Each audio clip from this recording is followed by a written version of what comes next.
Okay, well, I always find that when you've got a range of different students in a class and a range of different kind of learning styles, I think it's good to find a style that will suit the different students, but also one that suits your own particular skills. But I think one thing that does come home is that students do learn in different ways, and that you can't just rely on very old-fashioned traditional techniques to try and deliver your courses. And that's why you always have to be prepared to try things and see if they work. And if they work, well then try more of them. And if they fail, well then abandon it and try something else. And I think as teachers, we should never be afraid of failing, because that's the only way that we can really provide a course that's in the best interests of the students, all the students. And we shouldn't be afraid of failing, we shouldn't be afraid of trying new things.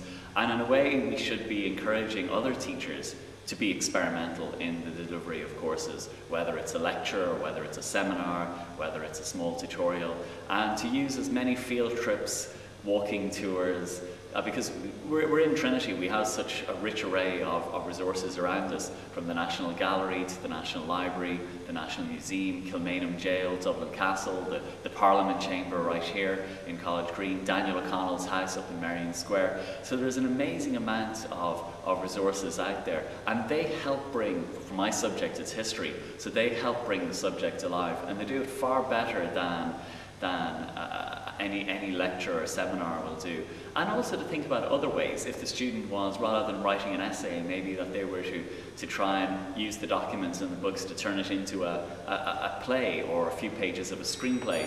And one thing that I find very effective is bringing the students somewhere here like the old House of Lords on College Green, because it's just opposite Trinity College Dublin.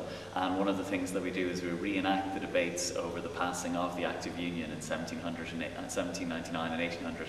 But the one thing is that we don't get the students to deliver the speeches in the very formal language of the 18th century. Instead, they modernise and update them and reinterpret them in the light of current speaking patterns and current events. So one of the things we pride ourselves on Trinity is that our students graduate with these 9 attributes of the Trinity graduate. They're articulate, they're numerate, they're literate.